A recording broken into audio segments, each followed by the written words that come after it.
When people see carnage like the data this morning, they look at futures green. How much of that is explained by the stock market trying to sniff out improvements in operating leverage that come in crises?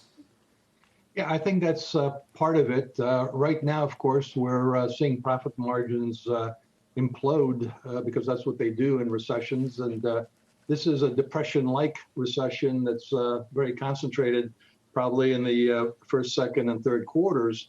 But the market's looking beyond that for sure, and it's focusing on trends that were underlying our economy even before the great virus crisis, as I call it, trends that have actually been accelerated by the GVC. And those trends are mostly digital and biological technologies. And there are a lot of companies that have very large market cap in those areas, which is why the market has done so well. The other thing to consider, of course, is the market, I think, did bottom on March 23rd when the Fed said, that, you know, the heck with the bazookas, the heck with helicopters. We're just going to load up B-52s with cash, and they just carpet bombed the economy with all this cash. And so the liquidity is there. And by the way, there's still like over $1 trillion that was accumulated by the mad dash for cash during March that's just sitting there. That still, I think, provides a cushion for any downside in the market. David, are you of that view? And what do you say to those who try to argue the bond market's not at all ratifying what stocks are telling us? Well, I think there are a few different things going on here. First of all, I think the stock market probably will see some further correction here. I think there are too many people betting on a V-shaped recovery in the U.S. economy. We think it is a U-shaped recession. You know, this has carved out the first, the left wall of a U here. But I think the unemployment rate will go up a little bit more in the next few months before it begins to come down. Then it comes down very slowly. And I think, I think we have to get into 2021 before we see a meaningful recovery. And I don't think that is built into the stock market. As for the bond market, I don't think the rates ought to go lower here because we are printing a huge amount of money to buy a huge amount of bonds. We could see another $2 trillion in fiscal stimulus here. So at some stage down the road, the Fed's going to have to, once we've got a recovery going, the Fed's going to have to raise rates. And that makes, interest rates at these levels somewhat unappetizing. So I think both the bond market and the stock market are to some extent looking further ahead. And I think the bond market can see that at some stage there will be higher rates to pay for this. And I think the stock market is hoping that this thing is not too long. But boy, is it deep. And I don't think the stock market is quite reflecting the depth of the recession that we're seeing right now.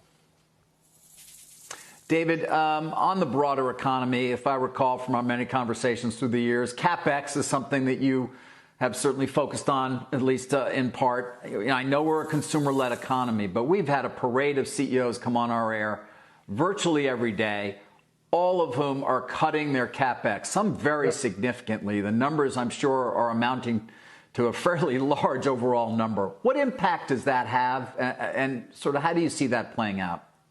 Well, what it does is it takes this very unusual virus recession and makes it look more traditional. So you could see that in the durable goods report if you looked at how orders just collapsed at the end of March. And I think we're going to see more problems there.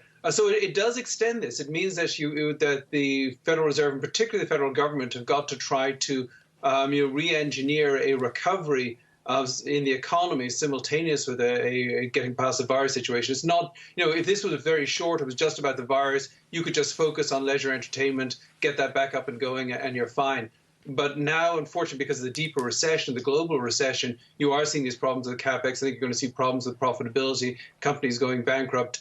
And that means it's going to be more work to get this economy to full employment. So, I do think that most of the jobs we lost in April, we will recover within a year of a vaccine. But I think it's going to be a long time, many years before we're back to where we were, even as, in February in terms of the unemployment rate. Can I jump in on the we're all used to the idea that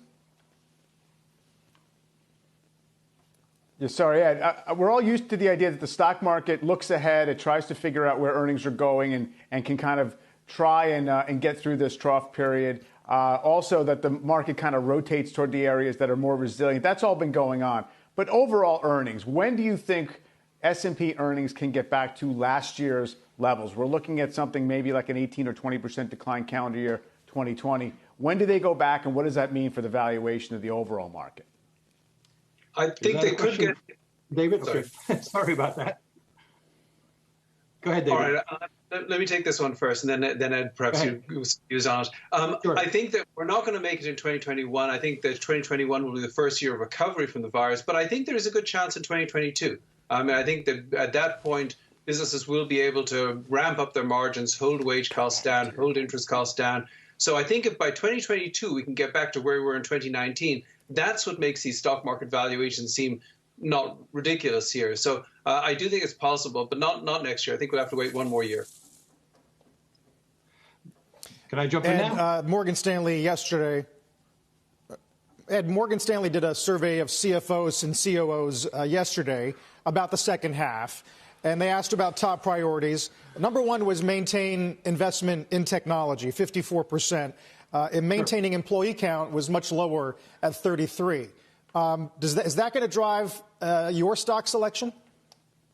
Well, I think it's driving the market's performance. Ever since we bottomed on March 23rd, we've seen the NASDAQ on fire. We've seen technology stocks on fire. We know that technology and healthcare and the S&P 500 account for 40% of the market cap of the total index. So the market's already figured out that the place to be is where the trends are going to take us at a faster pace. And a lot of them are in technology and a lot of them are in healthcare. Because of the Zoom technology, we're kind of stepping over each other. But I did want to make a comment on the capital spending idea. I think a lot of supply chains are going to come back home, particularly in manufacturing of drugs and maybe some of the more sensitive issues of technology with regards to national security. And that's actually going to be a pretty good business for a lot of technology companies, a lot of industrial companies, to help everybody bring these supply chains back home for security purposes. And I think that will actually lead to job creation, and I think it also lead to more capital spending. And that may turn out to be one of the biggest priorities coming out of all this. It's not just about what CEOs have as a priority, but politically speaking, some of these issues on the trade side have turned into national security issues, which will put a tremendous pressure and incentive to stimulate those areas of the economy. Ed, that causes inflation, doesn't it? I mean, man, that's got to add a lot of cost conceivably overall. Well, it would if it wasn't for technology. I think technological innovation is really the key here to allowing us to bring supply chains in critically important national security industries back to the U.S., like drugs, like telecommunications and semiconductors and the like. I mean, we're really quite good at all these areas. We just have to bring them back home, given the uncertainties that were just created. I think we're going to go from just-in-time inventories to just-in-case inventories. And I think the reason I don't see inflation making a big comeback is we have a tremendous amount of technological innovations in 3D manufacturing, in artificial intelligence, robotics. All those technologies, I think, are going to allow us to bring manufacturing back. Mother's Day is coming up here, and I think we are going to see something to the effect of making America manufacture again. And I think that's a trend that's going to be very investable.